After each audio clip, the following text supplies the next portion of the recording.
saludar a todos los que están en los diferentes campus. Feliz de que ustedes hayan tomado el tiempo también de venir en el día de hoy. Y muchos de ustedes conocen parte de la historia de Global. Cuando nosotros comenzamos en el año de 1997, comenzamos nosotros formalmente.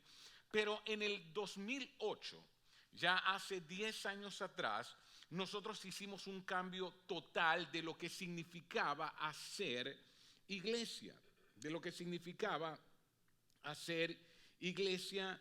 Y nosotros lo que sí hicimos, no necesariamente cambiamos lo que creíamos, pero sí estábamos decididos a cambiar la manera en la que nosotros estábamos presentando lo que habíamos creído.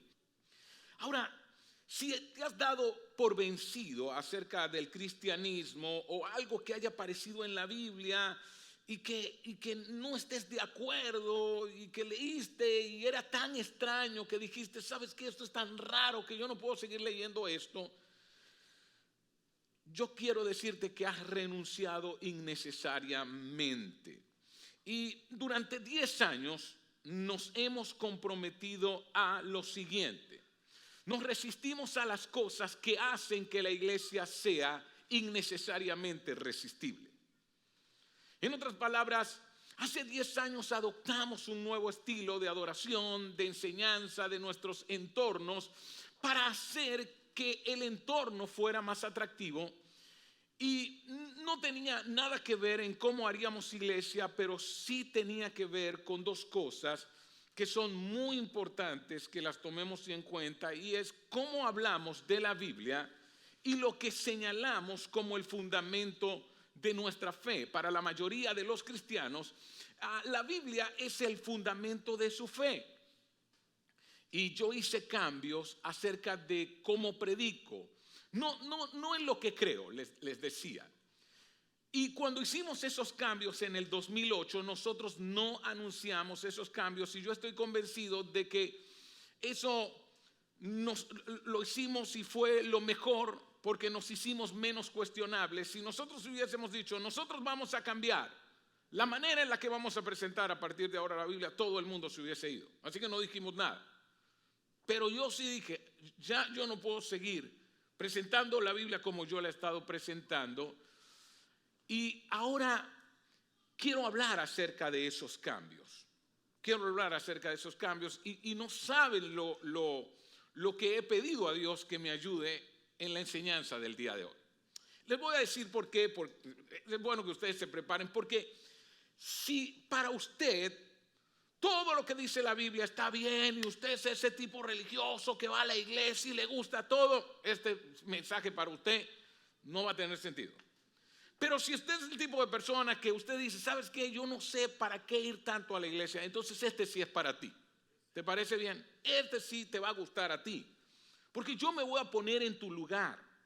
Porque yo me voy a poner en el lugar de aquellos que cuando leen la Biblia acerca de cómo los israelitas mataron a todos los cananeos y mataban a los niños y era un asunto tan genocida, y leen esas cosas y dicen, ya va, pero este es el Dios de amor del que hablan los cristianos. Esto es una locura. Un Dios que manda a matar niños, ¿cómo puede ser un Dios bueno? O cuando leen los salmos que David dice, ojalá se le partan los dientes en la boca, que se le mueran los hijos.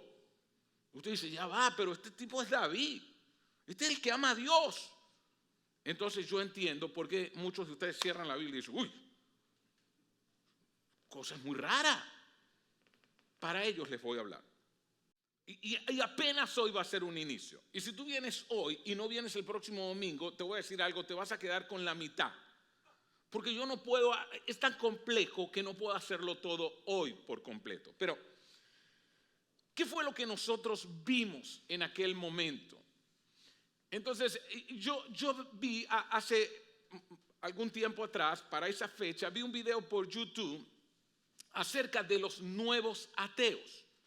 Y en ese video sobre los nuevos ateos estaban desmantelando la visión tradicional de la Biblia que la gente tenía. Y esos nuevos ateos unos expositores intelectuales estaban en un campus universitario, en una universidad, y estaban hablando acerca de cómo podían creer en esto, y mostraban versículos bíblicos y todos, y desmantelaron todo. Y ese mensaje no era nuevo para mí, porque yo había oído hablar acerca de esas cosas, y combinado con los eventos del 9/11 y la internet y todos los radicales religiosos, entonces llegué a una conclusión, y esta fue la conclusión: el talón de Aquiles de nuestra versión moderna de la fe estaba a punto de ser aprovechado y explotado de una manera que amenazaba la fe de la próxima generación. ¿Qué fue lo que vi en ese video? Que la fe de la próxima generación estaba siendo amenazada. Y si como iglesia no hacíamos algo, entonces llegaría el momento donde la gente se espantaría, nos quedaríamos completamente vacíos. Y escucha, si la iglesia pierde a la próxima generación, lo perderemos todo. Debíamos hacer algo. Así que el talón de Aquiles es la aplicación errónea de un concepto que fue muy importante durante el tiempo de la Reforma. Y quiero ir un poco a la historia. Escúchame, cuando Martín Lutero, que fue el hombre que enfrentó a la Iglesia Católica y se llamó la época de la Reforma, escribe las 91 tesis que él escribió y las colocó frente a una catedral en Alemania y decía: esta es la razón por la cual debemos cambiar, dijo Martín Lutero. Él estableció este fundamento: sola escritura, que quiere decir solo las escrituras. Porque había tanta tradición en aquel momento, tanta tradición, que también la iglesia había perdido la forma. Así que se hacían escapularios y se vendían a altas sumas de dinero. Y todo aquel que comprara un escapulario, escúchame, un escapulario podía costar hasta $1.000.000 para aquel momento. Así que los ricos compraban escapularios, y el escapulario, si se lo colocaban en la mano, significaba que no importa el pecado que estuvieran cometiendo, el cielo, las puertas del cielo estaban abiertas porque lo habían comprado. La pregunta era: ¿y dónde se basaba en eso? En tradiciones. No, porque fulano lo dijo, y eran tradiciones. Así que Martín Lutero dice: no puede seguir siendo esto. Tenemos que basar todo lo que basemos en la escritura. Pero esto con el tiempo también se distorsionó. Esto de solo la escritura. Y los reformadores del siglo XVI rescataron al cristianismo de esa versión basada en la tradición. Así que las escrituras se convirtieron en la autoridad final de todo lo que se enseñaba dentro de las iglesias. Pero con el tiempo se ha tomado esto para simplificar que la escritura o la Biblia es el fundamento de la fe de los cristianos. Y hoy yo quiero que ustedes comprendan que la Biblia no es el fundamento de la fe de los cristianos. Y por favor, permíteme ir un poco más allá y enseñarte cuál sí es el verdadero fundamento. Porque si yo digo que la Biblia es el fundamento de la fe de los cristianos, hay tantas cosas raras en el Antiguo Testamento que entonces también van a ser el fundamento. Y eso no es cierto. Entonces, ¿cuál es el verdadero fundamento? Entendamos, así como lo enseña la Biblia, así lo enseña nuestra fe. Entonces eso comenzó a ser lo que la gente creía. Bueno, lo que la Biblia enseña, así es nuestra fe. Por eso ustedes ven noticias de un hombre un religioso, que mató a su hijo porque Abraham sacrificó a su hijo y entonces él mata al hijo. No sé si ustedes han leído noticias como esas, yo las he leído. Entonces luego la gente dice: ¿te das cuenta? Todos esos cristianos son locos. Todos esos tipos están locos. El que lee la Biblia se pone loco, se vuelve loco. No lea eso. Se va a volver loco. ¿Por qué? Porque si usted cree que así como lo enseña la Biblia, así lo enseña nuestra fe, usted está en un error. Porque no es así. Porque la Biblia cuenta historia, cuenta relatos, cuenta cosas, poesías. Los nuevos ateos atacaron la credibilidad y la moralidad del Antiguo Testamento y para muchos la fe se vino abajo en aquel momento. Durante las próximas 3 semanas nosotros vamos a ver qué sirvió de base para la fe de los primeros cristianos. Porque piensen en esto, no tenían Biblia. Y si no tenían Biblia, entonces ¿cuál era la base de su fe? ¿Lo comprenden? No apareció sino hasta 400 años después. Si no tenían Biblia, ¿cuál era la base de la fe de los primeros cristianos? Así como la forma en que ellos vieron el Antiguo Testamento, cómo los primeros cristianos vieron esas historias o lo que les contaron los judíos. Debemos tomar nuestras indicaciones de esos primeros cristianos, de los primeros 400 años de historia de la iglesia cristiana. Y cuando lo hacemos, terminamos con una mejor versión de la fe que es más resistente, defendible e incuestionable. Y eso quiero entregarles hoy. Una fe que sea más resistente, defendible e incuestionable. Y yo sé que ustedes quieren eso. Porque cuando quizá van donde su familia y le dicen, no, vengo de allá, de Global, ¿y qué es Global? No, bueno, una iglesia y, tú estás en eso.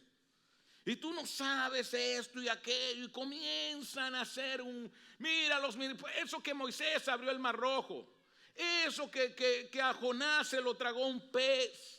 Me cuenta mi hija Yanna, me encanta hablar con Yanna, siempre tiene tantas historias. Entonces ella me dice, papá, ¿sabes que una vez una niña está hablando con la maestra y le dice, bueno, maestra, a mí me contaron en la escuela que a Jonás se lo tragó un pez? Jonás era un profeta y yo no sé cuántos han escuchado la historia de Jonás, que se lo traga un gran pez y dura 3 días en el vientre del gran pez.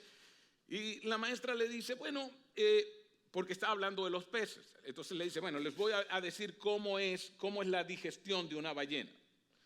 Las ballenas realmente consumen cosas tan pequeñas. No comen peces grandes. Se alimentan del plancton que crece en el mar. Y allí consumen esto. Y la pregunta es ¿por qué? Porque tienen un esófago tan pequeño que cosas grandes no pueden entrar a su esófago, por su esófago y llegar hasta su estómago. Así que, niña, yo creo que es bueno que cuando llegues al cielo le preguntes a Jonás cómo entró en el vientre de la ballena. Y entonces ella le dice, bueno, maestra, se lo aseguro que yo se lo preguntaré a Jonás cuando vaya al cielo. Y la maestra hábilmente le dice, ¿y qué tal si no te consigues a Jonás en el cielo? Bueno, entonces usted se lo pregunta en el infierno. El punto es que salió rápido el asunto. Y yo entiendo una cosa, yo entiendo que para muchos hay argumentos científicos que cuesta, oye, ya va, entonces ¿a quién se lo tragó Jonás y cómo se lo tragó? ¿Qué pez fue el que se tragó a Jonás? ¿Lo comprenden? Y ahí entonces es como que la ciencia y las cosas que aparecen en el Antiguo Testamento nos llevan a hacernos preguntas. Así que miremos la versión original del cristianismo. Y la versión original del cristianismo comienza relatada por un hombre llamado Lucas, y yo quiero que ustedes comprendan que Lucas es un médico, ¿ok? Por favor, entiéndanlo bien, porque un médico es un científico. Y Lucas ya era un médico en la época de Jesús. ¿Y por qué es tan importante esto? Porque cuando ustedes leen el libro de Lucas, está tan bien redactado que la Academia de Historia post-mortem le da el título oficial a Lucas de uno de los mejores historiadores sobre la faz de la tierra. Y si no han leído historia antigua, a Fabio Josefo, a Plinio el Joven, si ustedes no han leído a esos historiadores antiguos, yo comprendo que no tengan un punto de comparación, pero los historiadores sí tienen punto de comparación cuando comparan a Lucas y dicen, no, bueno, mira, si Fabio Josefo escribió historia y fue bueno, Lucas fue mejor que Fabio Josefo y que Plinio el Joven y que toda esta gente que escribió historia antigua. ¿Y cuál es la versión original?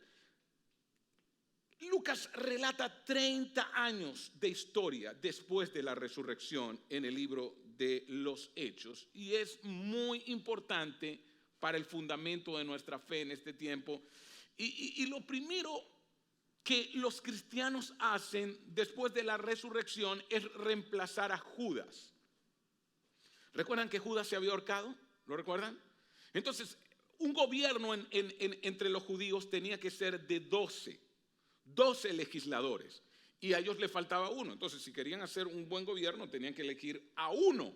Y eligieron entonces a Matías. Y ten en cuenta los requisitos que ellos pidieron para elegir a quién iba a ser el sucesor de Judas. Dice Hechos 1, 21 al 22. Por tanto, es preciso que se una a nosotros un ¿qué? A ver, más fuerte. Un testigo de la resurrección. ¿Un testigo de qué? De la resurrección. Uno de los que nos acompañaban algunas veces. No, todo el tiempo que el Señor Jesús vivió entre nosotros. Entiendan algo. Si iban a reemplazar a Judas por alguien, tenía que ser un testigo de la resurrección y que se la pasara todo el tiempo con ellos porque necesitaban a un testigo. En otras palabras, la resurrección es el epicentro de la fe. Y sigue diciendo el 22, desde que Juan bautizaba hasta el día que Jesús fue llevado de entre nosotros. Que tenga toda la historia completa, sus 3 años de ministerio, que lo haya visto, que haya estado con ellos. Necesitamos un testigo ocular de toda la aventura. Note que era de suma importancia. Hechos 12 y al 8 dice, al oír aquel bullicio, ya entonces están allí reunidos orando en una casa y viene el día de Pentecostés. Y es muy importante que entiendan que Pentecostés es una tradición judía, no la inventaron los cristianos. No es que los cristianos dicen, ¿cómo le vamos a llamar a eso? Pentecostés. ¿Y por qué? No sabemos. Pentecostés ocurría en el día 50, después de la Pascua. Penta 5. ¿Ve? Así que era una celebración muy grande. Todos los judíos se juntaban en Jerusalén. Y toda Jerusalén estaba repleta de gente. Y ellos estaban en el aposento alto. Y comenzaron a orar y había un bullicio y se agolparon y quedaron todos pasmados porque cada uno los escuchaba hablar en su propio idioma. Ahora piensen en esto, eran judíos pero que se habían criado en Capadocia, en Fenicia, en Corinto, en las ciudades antiguas de aquel momento y no hablaban los idiomas que se hablaban en aquel entonces, pero los galileos que estaban ahí en el aposento alto orando comenzaron a hablar. Es como que usted vaya a un lugar y todos comiencen a hablar en italiano, francés, portugués, alemán y hay gente de distintos países, un lugar multicultural y todos, wow, mira, hablan en mi idioma, todos hablan, los entendemos. Había ocurrido algo maravilloso y dice, desconcertados y maravillados decían, ¿no son galileos todos estos que están hablando? ¿Cómo es que cada uno de nosotros los oye hablar en su lengua materna? Y a esto Pedro tiene una explicación porque ellos dicen, otros se burlaban y decían, lo que pasa es que esa gente están borrachos. Tomaron mucho, miren lo borrachos que están. Y eso era algo como gracioso. Entonces dice que Pedro con los 11 se puso de pie y dijo a voz en cuello, y escúchame, con los 11 porque ya estaba Matías. Se había muerto Judas, pero lo reemplazaron por Matías. Y recuerdan los requisitos, ¿verdad? Compatriotas judíos y todos ustedes que están en Jerusalén, déjenme explicarle lo que sucede. Y Pedro pasa a explicar qué es lo que está pasando allí en el aposento alto. Y dice, presten atención a los que les voy a decir. Estos no están borrachos como suponen ustedes, apenas son las 9 de la mañana.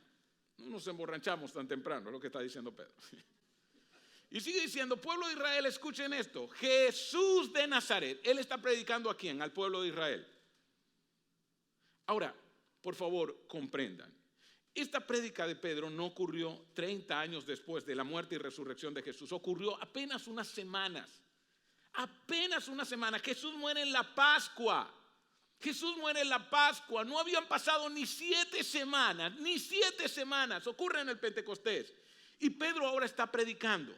Pedro ahora le está diciendo, Jesús de Nazaret fue un hombre acreditado por Dios ante ¿quién? Ante ustedes. En otras palabras, ustedes son testigos de eso.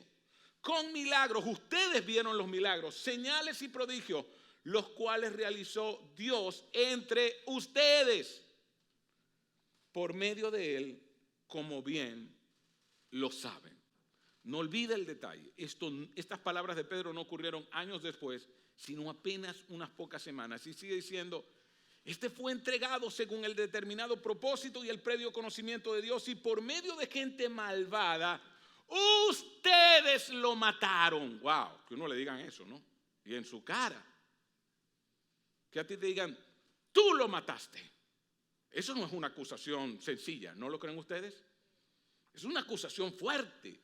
Pedro estaba hablando un mensaje muy fuerte, clavándolo en la cruz. Y sigue diciendo Pedro, sin embargo, Dios, ¿qué hizo? Lo resucitó, librándolo de las angustias de la muerte, porque era imposible que la muerte lo mantuviera bajo su dominio. Y escúchame, luego Pedro en el verso 32 se refiere a un salmo del rey David, que escribió David, y luego les dice, a este Jesús Dios lo resucitó, de ellos todos nosotros somos ¿qué? Todos nosotros somos ¿qué? Testigos. Nosotros los que estamos aquí en este aposento, que ustedes dicen que estamos borrachos. Ahora, ¿cuántos habían en el aposento?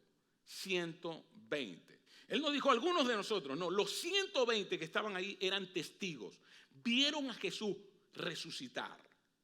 Vieron a Jesús, escúchame, en la cruz solo hay muerte. Y ellos lo vieron levantarse. Y sigue diciendo el verso 37 y 38, cuando oyeron esto, todos se sintieron profundamente conmovidos, los que les habían dicho que eran borrachos. Y le dijeron a Pedro y a los otros apóstoles, hermanos, ¿qué debemos hacer? Es verdad, lo matamos, sí, nosotros lo matamos, sí, claro. Cuéntenos qué hacemos. ¿Y qué dijo Pedro que debían hacer? Arrepiéntanse, ¿y qué? Y bautícense. Y muchos abrazaron a Jesús ese día. Y el primer sermón cristiano se centró en la resurrección de Jesús, no en su enseñanza. No en su enseñanza. Vuelvo a repetir, el primer sermón cristiano no se basó en el sermón del monte, no se basó en la historia del buen samaritano, no se basó en ninguna enseñanza de Jesús, se basó en la resurrección de Jesús.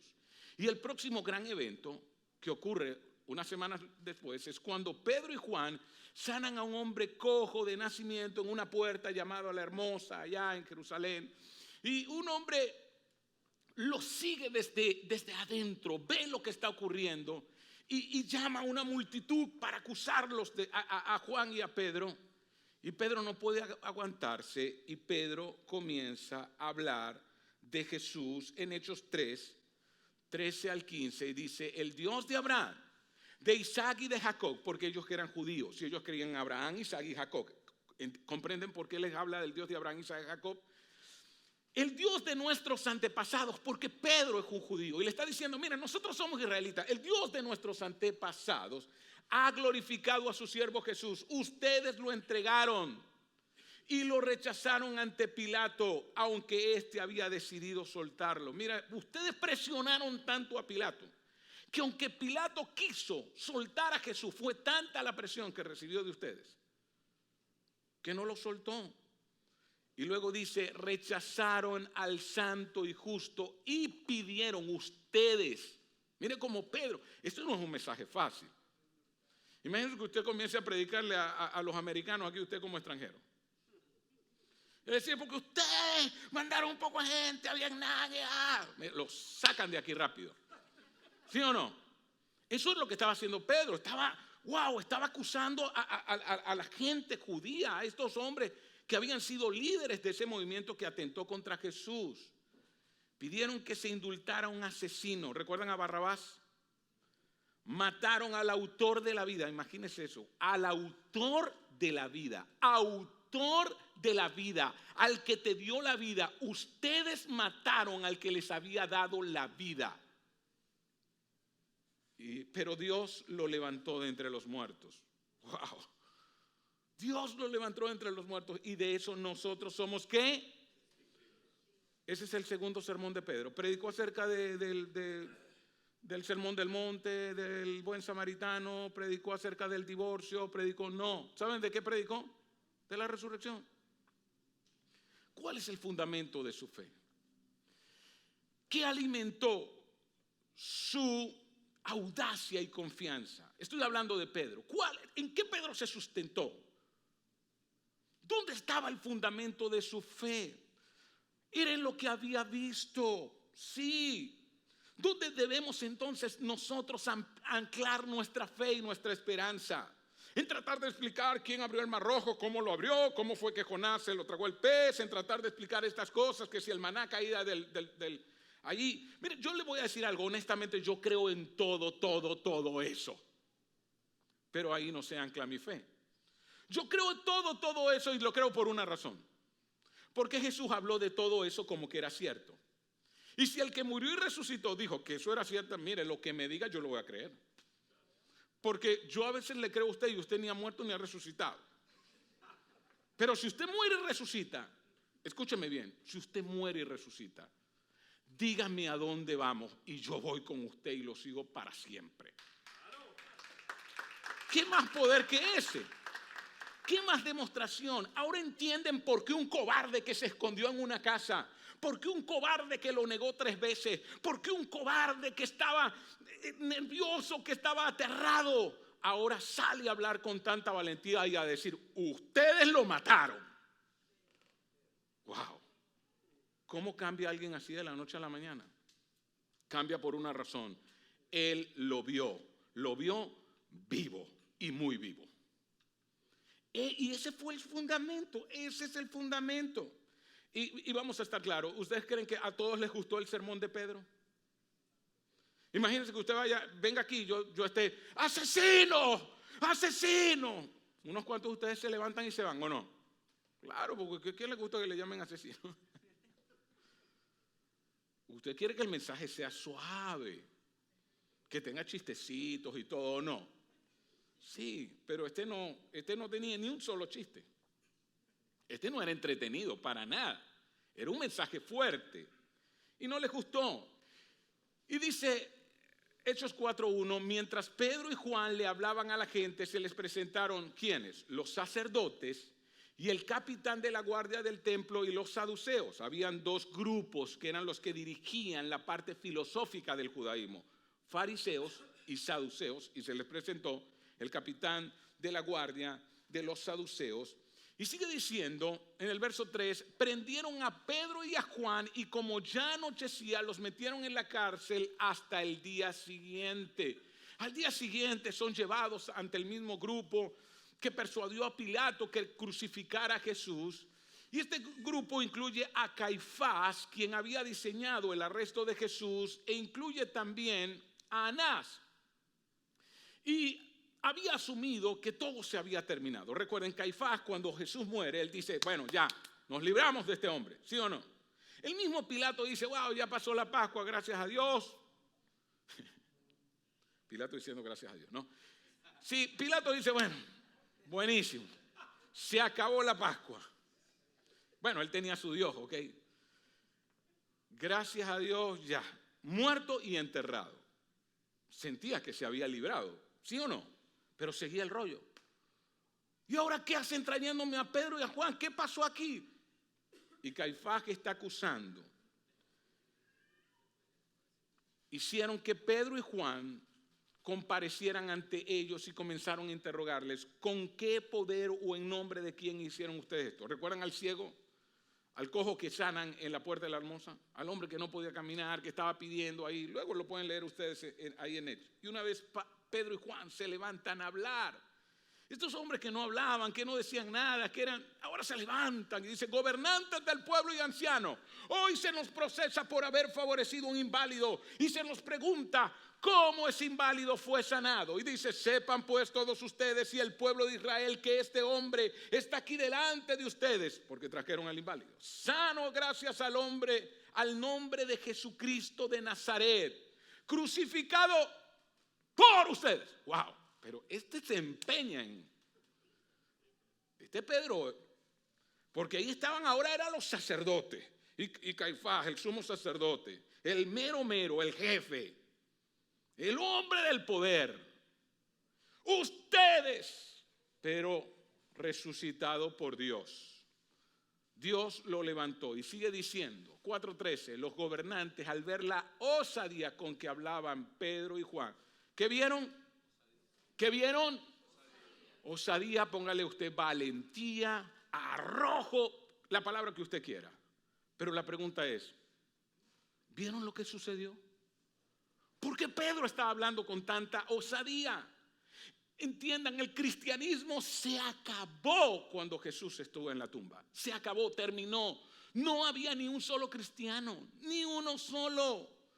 Todos en la sala se dieron cuenta de algo. Miren lo que se dieron cuenta. Verso 13. Al darse cuenta de que eran gente sin estudios ni preparación, quedaron asombrados y reconocieron que habían estado ¿con quién?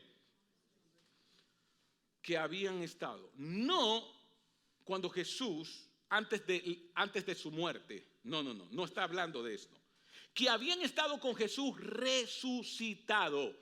Dijeron, wow, no. Es que solamente pueden hablar de esta manera si lo vieron resucitar. Así que ellos exigieron que no hablen ni enseñen en el nombre de Jesús. Y luego en Hechos sigue diciendo, nosotros, dice Pedro y Juan, no podemos dejar de hablar de ¿qué? ¿De la Biblia? ¿De las enseñanzas de Moisés?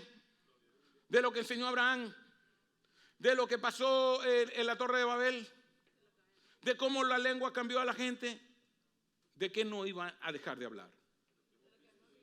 De lo que hemos visto y oído. Escúchame. ¿Tú sabes cuál es el fundamento de la fe de los creyentes? Lo que más de 400 hombres vieron y oyeron porque fueron testigos de que Jesucristo murió y resucitó. Y si te queda duda de eso, la historia señala y Lucas también refiere que estos hombres tenían tanta convicción de esto que los arrojaron a los leones, los incendiaron allí en palos donde los levantaban, los torturaron y ellos seguían diciendo, nosotros estuvimos con él. Nosotros estuvimos con él. Nosotros estuvimos con él.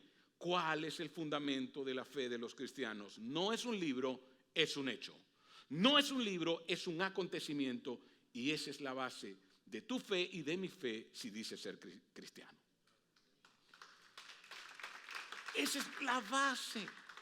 Y un capítulo más tarde son arrestados de nuevo por el mismo grupo y amenazados de muerte. Y ahora dicen esto, el Dios de nuestros antepasados resucitó a Jesús, a quien ustedes mataron. Otra vez sigue con la cosa. Ve que ya vamos en el capítulo 5. Colgándolo de un madero, nosotros somos testigos de estos acontecimientos. Somos testigos. Y en el verso 33 del capítulo 5 dice, a los que oyeron esto se les subió la sangre a la cabeza y querían ¿qué? Matarlos. Y no lo hicieron porque intervino un hombre que era muy notable entre ellos llamado Gamaliel. Por eso no lo hacen.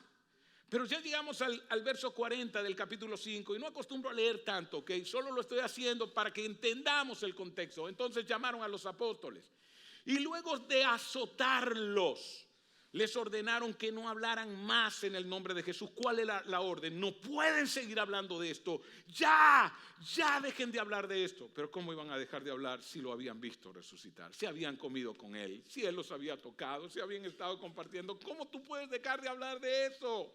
Ellos sabían que el que está en Cristo, aunque esté muerto, vivirá. No les importaba la muerte. No le temían a la muerte. Y escúchame, una vez que tú te confrontas con esto y te llenas de esto, tú serás uno al cual jamás le interesará la muerte. No le temerá la muerte, porque sabe que si Cristo murió y resucitó, la vida no termina cuando mueres. Es apenas un paso a la vida eterna. Es apenas un paso. Dejas de temer. Y les ordenan y después de eso los soltaron. Escúchame, piensa en esto. Ellos llevarían las cicatrices por el resto de sus vidas y para la mayoría de las personas tales cicatrices podía ser un símbolo de vergüenza. Cuando usted llevaba ciertas cicatrices, eso indicaba que usted había estado en la cárcel y eso era vergonzoso. Pero ellos llevaban las cicatrices y las llevaban con orgullo. Con orgullo. ¿Por qué lo digo? Mire lo que dice el verso 41. Así pues los apóstoles salieron del consejo llenos de ¿qué? ¿Llenos de qué? ¿Y qué les habían hecho? Los habían azotado con látigos, les habían dejado marcas y ellos estaban llenos de gozo. Usted, ¡pa! Y usted sale, ¿por qué? Si yo creo en Dios, si yo soy cristiano, ¿por qué esto me pasa a mí? ¿Sabe cuál es la debilidad de muchos que creen que por ser cristianos no van a sufrir? Estos estaban claros. No hay una relación entre el tamaño de mi sufrimiento y mi fe en Jesucristo. Es más, mi sufrimiento jamás se va a comparar con las riquezas y las bendiciones que yo voy a recibir de Cristo Jesús. Nunca se va a comparar con él. No hay punto de comparación por haber sido considerados dignos de sufrir afrentas por causa del nombre de Jesús. Y el verso 42 dice, y día tras día, ¿qué les dijeron? Que no hablaran. En el templo y de casa en casa no dejaban de enseñar. No hablen, los vamos a matar. Cero. Obedecemos al Señor o los obedecemos a ustedes. Punto. Eran rebeldes pero con causa. Porque el mundo tiene una rebeldía sin causa. ¿Por qué usted es rebelde? Porque sí. Ellos sabían por qué eran rebeldes. Y al anunciar las buenas nuevas de que Jesús es el Mesías. Ahora comprendan, por eso el mensaje del cristianismo sobrevivió. Y sobrevive al primer siglo, al segundo siglo y al cuarto siglo, y no tenían ni una sola Biblia. No había Biblia. Y si alguien me dice, no, el fundamento de nuestra fe es la Biblia, estás equivocado. El fundamento de nuestra fe es un hecho. Es un hecho el cual lo registran los autores del Nuevo Testamento. Eso es todo, lo registraron. Pero el niño siempre va a ser más importante que la partida de nacimiento. Si no hay nacimiento, no hay partida de nacimiento, no hay acta de nacimiento. La Biblia es solo el acta de nacimiento. En otras palabras, el Nuevo Testamento. Y el Antiguo hablaba de lo que un día ocurriría, pero realmente es un hecho lo que sustenta nuestra fe. Así que entendamos, el cristianismo puede sostenerse sobre sus propios pies, parado en la resurrección, con cicatrices en las uñas. La fundación de la fe cristiana es un evento, no un libro. La Biblia no crea el cristianismo. Imagínense los nuevos ateos. Entregarían su típica crítica de todas las cosas que aparecen en el Antiguo Testamento. Ellos pueden descartar, o mejor dicho, destacar todos los actos genocidas que aparecen por mano de Dios y a los antiguos judíos, al cual les ordena matar a pueblos enteros. Y se mostrarían persuasivamente y hablarían sobre los peligros de la religión, citando las atrocidades cometidas en aquel tiempo en nombre de la religión. Y escúchenme, quiero hablarles de algunas citas que son reales. Richard Dawkins dice, el Dios del Antiguo Testamento, este es un nuevo ateo, posiblemente el personaje más desagradable de toda la ficción, celoso y orgulloso de ello, un monstruo de control mezquino, injusto e implacable, un limpiador étnico, vengativo y sediento de sangre. Cuando él mira el Antiguo Testamento y dice, ¿este es el Dios en el que ustedes creen? ¿Este es el Dios en el que ustedes creen? Miren a la cantidad de niños que mató, y te puedo citar un montón de cosas. Mire cómo destruyó pueblos. Mire cómo era genocida, era racista y se enorgullecía de eso y tuvo que temblar como cristiano. Ay, bueno, no sé explicarte, Richard. ¿Ustedes creen que Pedro no sabía cómo explicarle? Claro que tenía razones. Sam Harris, otro nuevo ateo que escribe Carta a una nación cristiana, en la página 67 dice, es hora de que admitamos que la fe no es más que la licencia que las personas religiosas se dan unas a otras para seguir creyendo cuando las razones fallan. En otras palabras, cuando tú no hayas cómo explicar algo, solo hay una explicación. Bueno, ten fe. Pero ya, ¿por qué tú crees eso? Por la fe. Cuando alguien dice que cree en algo que no tiene explicación por la fe, ni sabe lo que está diciendo. Y les voy a explicar por qué. Porque la fe no es más que creer en una promesa que alguien real te ha hecho. Y nosotros sí tenemos a alguien real que hizo una promesa, Jesucristo, quien vivió, murió, resucitó, ascendió a los cielos, nos prometió, voy a preparar un lugar para ustedes. Porque donde yo estoy, ustedes un día van a estar. Murió, resucitó. Y si Él murió y resucitó y prometió que vendrá por segunda vez, ¿acaso no lo va a cumplir? Lo va a cumplir. ¿Por qué? Porque si resucitó, también regresará. Ahí está nuestra fe. Ahí está nuestra fe.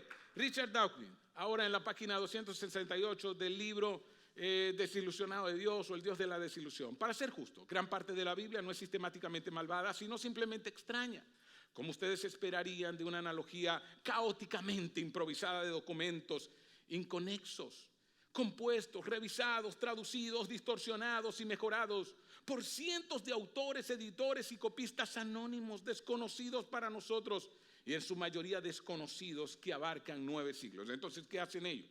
Mira aquí esta versión y aquí se contradice y aquí también y allá. Y están diciendo, ¿sabes qué? Este es el fundamento de la fe y te muestran la Biblia. ¿Este es tu fundamento realmente? Sam Harris, en Carta a una Nación Cristiana, vuelve a decir, el hecho de que mi continuo y público rechazo del cristianismo no me preocupe en lo más mínimo, debería sugerirle lo inadecuado que creo que son sus razones para ser cristiano. ¿Cómo puedes ser cristiano?, te dicen. ¿Cómo puedes creer en este libro? ¿Cómo puedes creer en algo que alguien escribió y copiaron y tradujeron y luego lo imprimieron y tú sigues creyendo en él? Ellos dan esas razones. Entendamos entonces, la pregunta que yo hago es, ¿cuál sería la respuesta de Pedro que no tenía educación formal? Tal vez Pedro le hubiese dicho, ¿sabes qué, Richard, Sam? Te digo algo, el fundamento de la fe cristiana es un evento, no un libro. La Biblia no creó el cristianismo. Puedes seguir peleando con quien tú quieras, pero yo sé una cosa, Richard y Sam, la Biblia no creó el cristianismo.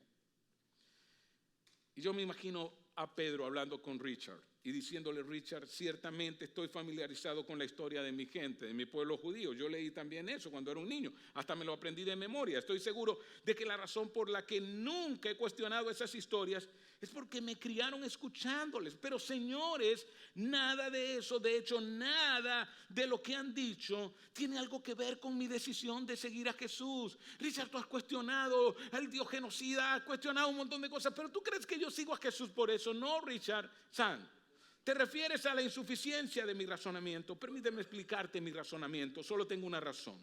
Cuando mi maestro fue arrestado, corrí. Cuando me preguntaron si lo conocía, y mentí. Cuando los romanos lo crucificaron, él murió. En ese momento yo era como tú.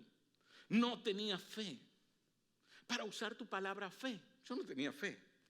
No tenía ninguna razón para creer. Es más, yo no sabía ni qué creer. Cuando las mujeres irrumpieron en la habitación temprano en esa mañana del domingo para decirnos que la tumba estaba vacía, no asumí un milagro, no soy tonto. ¿Alguna vez, Sam, tú has visto una crucifixión? Yo sí vi miles. Nadie sobrevive a la crucifixión, te lo aseguro. Asumí que alguien había robado el cuerpo, o tal vez las mujeres se habían confundido y habían ido al lugar equivocado. Y tenía curiosidad, así que corrí rápidamente y fui a ver por mí mismo. Y antes de darme cuenta, yo estaba corriendo y sí, esperando, mientras Juan y yo mirábamos hacia esa cueva vacía, no sabíamos qué pensar. Más tarde ese día, María Magdalena nos encontró e insistió en que había visto al maestro. Y lo había visto vivo. No me permitía creerlo. Acabo de pasar 3 años persiguiendo un falso profeta. Eso era lo que creía. Cuando lo vi morir, este falso profeta, ¿cómo dijo que era el Mesías? Además tenía un precio sobre mi cabeza. Si no tenía cuidado, yo mismo acabaría siendo un fantasma, porque ahora María lo que sugería es que persiguiera un fantasma. Así que esa noche, como era nuestro hábito, los muchachos y yo nos encontramos en una casa segura a las afueras de la ciudad, y las puertas estaban cerradas con llave, y nos juntamos y comenzamos a susurrar sobre todo lo que había ocurrido. Ahí fue cuando él vino. Nadie lo vio entrar. Te juro que la puerta estaba cerrada y con llave. Miramos hacia arriba y allí estaba él, muy, pero muy vivo. Richard, no puedo discutir nada de lo que has dicho. Me gustaría aclarar una cosa. Mi razón para creer no es algo que haya escuchado, leído u oído. Creo lo que creo por lo que yo mismo vi con mis propios ojos. lo vi morir. Sé que Nico, refiriéndose a Nicodemo, y José, refiriéndose a José de Arimatea, lo enterraron, pero Dios lo levantó. Richard no lo vi una sola vez, lo vi muchas veces. Esa es la razón, esa es la única razón para mi esperanza. Por eso elegí y sigo eligiendo seguir a Jesús. Y tú puedes tener muchos argumentos de lo que han escrito, pero yo solo tengo una razón por la cual creo, y es que yo lo vi vivo, resucitado, lo vi varias veces, y no solo vi eso, vi cómo se levantó y se fue a los cielos. ¿Y sabes qué? Yo mismo sé que un día, aunque muera, viviré eternamente, porque Él vive. Porque Él vive. Y esa, mis amigos, debe ser la razón de tu esperanza también. Y esa debe ser la razón de nuestra esperanza. Cuando sufrimos en este mundo, cuando mueren nuestros seres queridos, y yo no sé cuántos de ustedes han llorado a alguien que ha muerto, cuando sienten que el mundo se les viene encima, cuando sienten que el dolor es mucho, cuando sienten que por más que remen y remen y remen, sienten como que el barco no avanza, nuestra esperanza es que Jesús dijo: yo estaré con ustedes todos los días hasta el fin del mundo. Ahí está nuestra esperanza, la esperanza de nuestra fe. Y escúchenme, me gustaría terminar, tú sabes, con bombos y platillos, pero no puedo terminar así porque esta es apenas la primera parte. La próxima semana vamos a comenzar exactamente aquí donde acabo de terminar hoy. ¿Qué tal si se colocan en pie? Y vamos a orar. Señor, te doy gracias, porque hoy más que nunca entendemos que el fundamento de la fe cristiana no es un libro, es un evento. Y que lo más importante es que así como ese evento se convirtió en la razón de la esperanza de los primeros 400 años de los cristianos que no tenían Biblia, hoy debemos volver a ese fundamento para no dejarnos apartar, para no permitir que nuestro corazón se aparte en medio de la incredulidad. Jesús, gracias por morir y resucitar.